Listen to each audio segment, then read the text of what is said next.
आज हम लोग आपकी कक्षा 11 में पाठ है कबीर की पदावली। इसके पहले पद्यांश की व्याख्या सीखेंगे। बहुत ही सरल है। यदि आप थोड़ा सा भी ध्यान देंगे तो व्याख्या बहुत आसानी से कर ले जाएंगे। कहीं कुछ भी कठिन नहीं है। देखिए, किसी भी पद्यांश की व्याख्या के लिए जो सबसे ज़रूरी चीज़ होती है वह होती है कि उस पद्यांश में जितने भी शब्द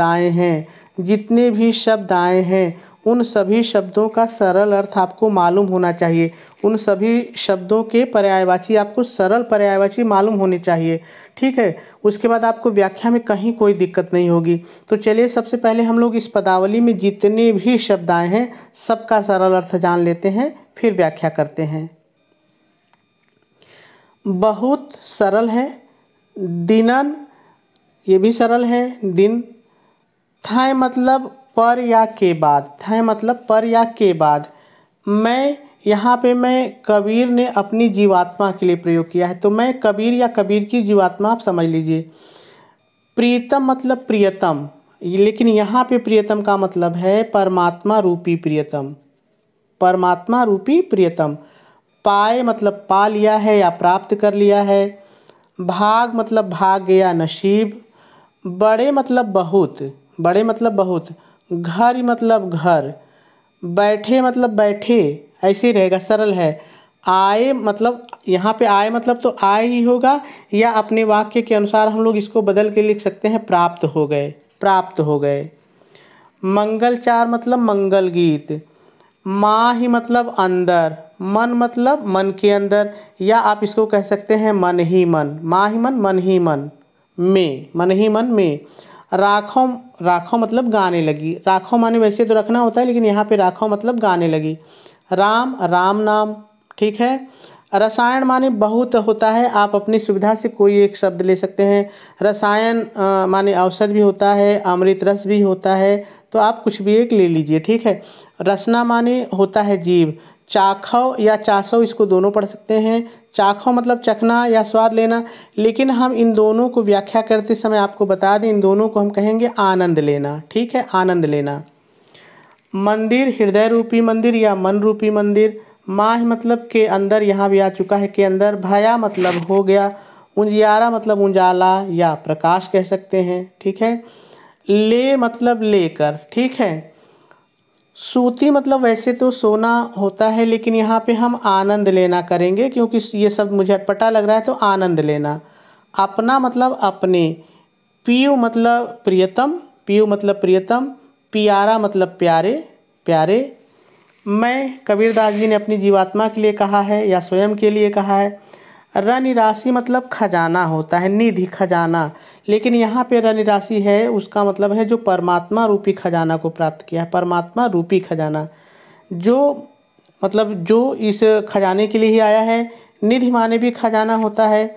पाई मतलब पा लिया है या प्राप्त कर लिया है।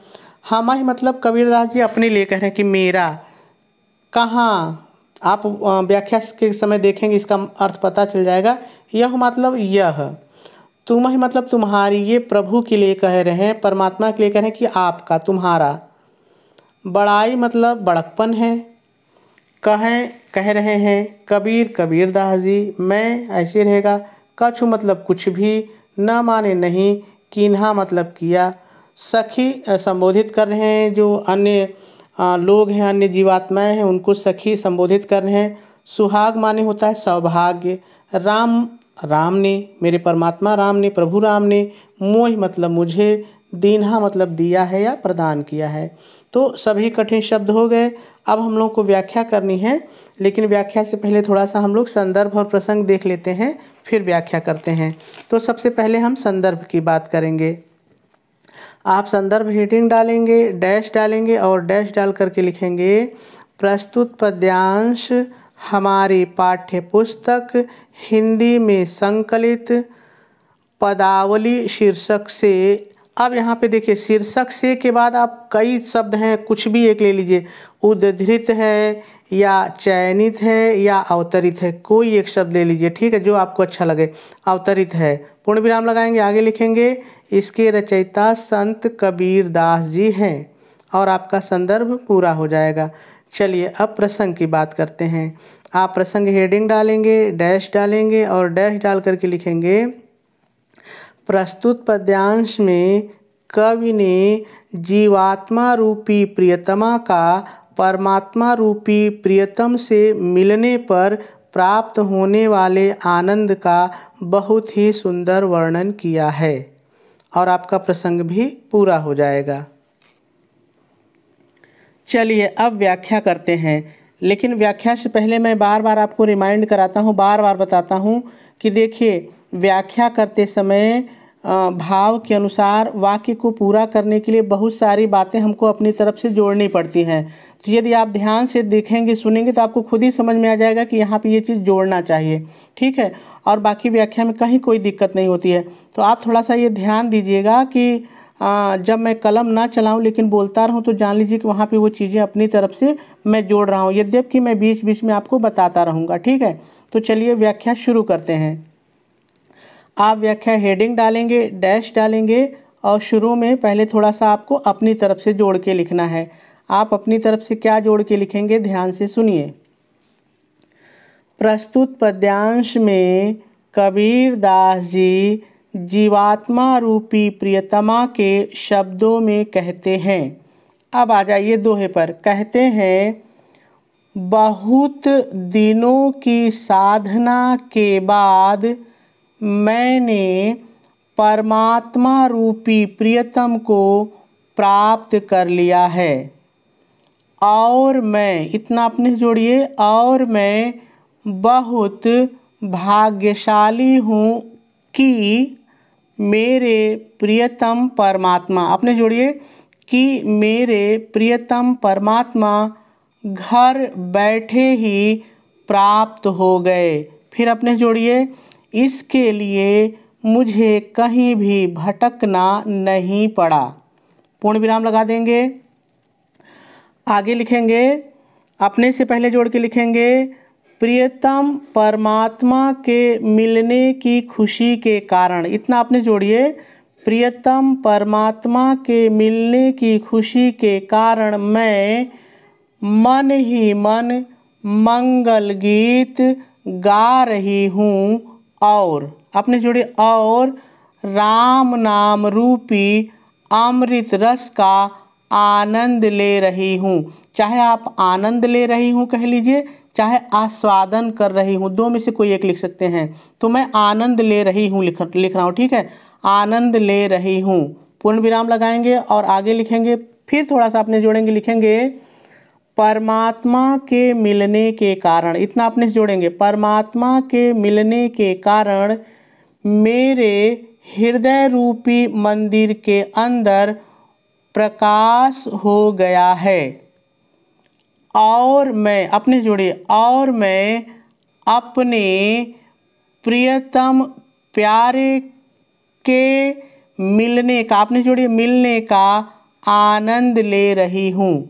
पूर्ण विराम लगाएंगे और आगे लिखेंगे, मैंने परमात्मा रूपी रत्नों को प्राप्त कर लिया है और यह जो रत्न मैंने प्राप्त किया है, इसमें, अपने जोड़े, इसमें मेरा कुछ भी नहीं है। यह तो, अपने जोड़े, यह तो प्रभु, तुम्हें मतलब प्रभु आपका बड़कपन है। पूर्ण विराम लगाएंगे और आगे लिखेंगे, कबीर दास जी कहते हैं, हे सखी, मैंने कुछ भी नहीं किया। यह, अपने जोड़े, यह सौभाग्य मुझे मेरे प्रियतम राम ने दिया है। पूर्ण विराम लगा देंगे और आपकी व्याख्या पूरी हो जाएगी। चलिए अब काव्य सौंदर्य देख लेते हैं। देखिए, यदि हम भाषा की बात करें तो सधुक्कड़ी है या पंचमेल खिचड़ी है। हम लोग इसके पहले साखी के 21 दोहे देखे हैं, उसमें भी यही था, तो कोई नया नहीं है। शैली मुक्तक है। मुक्तक किसे कहते हैं मैंने कई बार बताया है पिछले दोहे में, तो आप देख लेंगे। छंद की बात करें तो गेय पद है। देखिए गेय पद वो पद होते हैं, वो कविताएं होती हैं, वो पद्यांश होते हैं जिसको आप स्वर में गा सकते हैं। तो यदि इस पदावली को आप गाएंगे तो आप स्वर में गा सकते हैं, तो गेय पद है, ठीक है, गाने लायक है। यदि गुण की बात करें तो इसमें प्रसाद और माधुर्य है, ठीक है।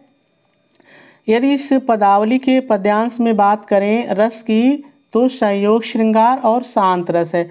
देखिए आपको पता है कि जहाँ पे नायक और नायिका के मिलने का वर्णन होता है वहाँ पे श्रृंगार रस होता है। तो आप यहाँ पे देख रहे हैं कि जो जीवात्मा रूपी नायिका है या प्रियतमा है, वो परमात्मा रूपी नायक या प्रियतम से मिल रही है, तो संयोग श्रृंगार है, ठीक है।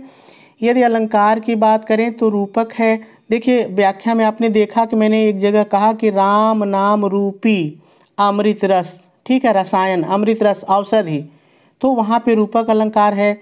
यदि अनुप्रास की बात करें तो इसकी कई लाइन में आपको अनुप्रास मिल जाएगा जहाँ पे एक वर्ण कई बार आया है। तो चलिए देख लेते हैं कुछ जगह पे हम लोग।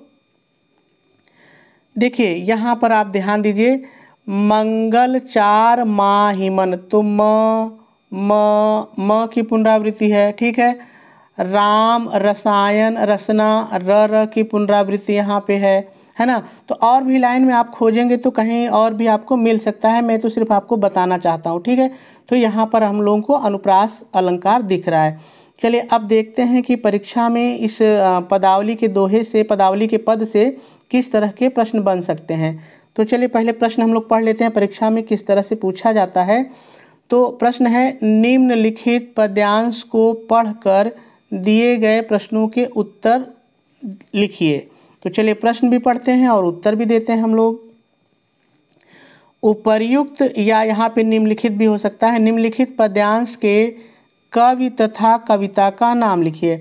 तो देखिए उपर्युक्त प्रश्न कह रहा है तो हम उपर्युक्त उत्तर में लिखेंगे, निम्न पूछता तो निम्न लिखते, तो उत्तर लिख डाल के आप लिखेंगे उपर्युक्त पद्यांश के कवि संत कबीर जी हैं और कविता का नाम पदावली है, ठीक है। चलिए दूसरा प्रश्न, प्रियतम के घर आने से साधक, या साधक कह सकता है या कवि कह सकता है, दो तरह से प्रश्न बन सकता है। प्रियतम के घर आने से साधक पर क्या प्रभाव पड़ा, या पूछ सकता है कि प्रियतम के घर आने से कवि पर क्या प्रभाव पड़ा। तो कोई दिक्कत नहीं इससे। तो चलिए उत्तर लिखते हैं।